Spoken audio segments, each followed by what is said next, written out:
Hello friend, I want to tell you about the Opel Vectra car. Budget car for the family? Workhorse? Cheap to run car for a student, or maybe good material for a young timer? It doesn't matter how you perceive the Opel Vectra A. Before buying it is better to know its weaknesses. The choice of petrol engines for the Opel Vectra A is larger than for many contemporary Japanese cars. However, the real driving begins only with the Opel equipped with units with a power of at least 130 hydrogen phosphide, although 115 HP also copes quite well with accelerating this German. A rarity is the 2-liter turbocharged engine.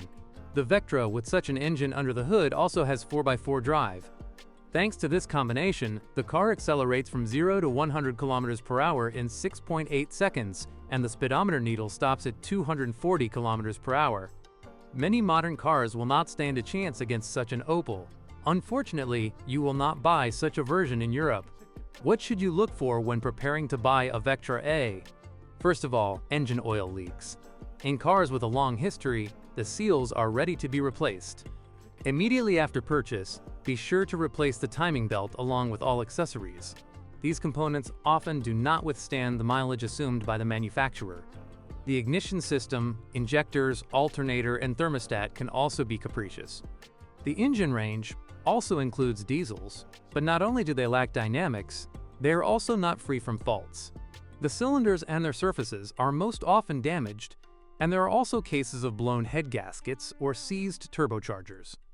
Most of the Opel Vectra A engine versions were offered only in combination with front-wheel drive, but some of them were equipped with a 4x4 system, developed by the Austrian company Steyr Daimler Puch AG. There are 3 transmissions to choose from: 4- and 5-speed manual and 4-speed automatic. The front suspension uses McPherson struts, and the rear uses an independent wishbone system. The car was produced in 2 body versions, sedan and liftback. The Vectra A did not participate in Euro NCAP crash tests, so its level of safety remains a mystery. It is certainly not a shell under which you can feel safe. The biggest problem with the Vectra A, like most Opel models from the 1990s, is rust, which appears almost everywhere. The bonnet, rear boot lid, sills, wheel arches. In these places, the rust wreaks havoc. Car users complain about the poor quality of the steering gear. If you are counting on buying a Vectra at an attractive price, you will have to pay for the regeneration of the rack and pinion from the very beginning.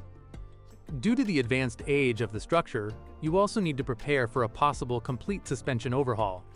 Don't expect the wishbone pins, stabilizer links, springs, and shock absorbers to still be in perfect condition after so many years of use. Many metal and rubber elements will also require replacement. A heavily battered suspension is a good argument when negotiating the price of a car. The quality of the plastics used to finish the interior of the Vectra A was quite average. The result? Cracks emanating from the dashboard while driving. Door hinges, the sunroof, and other elements also make noise frequently. Fortunately, the experts on the Vectra internet forums have effective methods for this. There are also cases of a faulty central locking system, but this is a minor issue that is fairly easy to eliminate. Due to the advanced age of the design, be sure to check the brake lines and the condition of the cooling system. The Opel Vectra A is a car that is increasingly rarely sought by customers looking for a cheap and spacious means of transport. The reason? The design is already showing its age, and the next 2 generations marked with the letters B and C are getting cheaper year by year. In a few years, the Vectra A will disappear from European roads, and the only copies will be in the hands of young-timer enthusiasts. In addition to the large usable space and attractive purchase price, the advantages of this car are the symbolic prices of spare parts, and in the case of the top engine versions, quite decent performance. Disadvantages? Boring, clumsy styling, increasingly frequent faults, fortunately most of them can be easily repaired yourself, and corrosion. When buying a Vectra A, you also have to take into account the fact that most of the units are worn to the limits of their capabilities.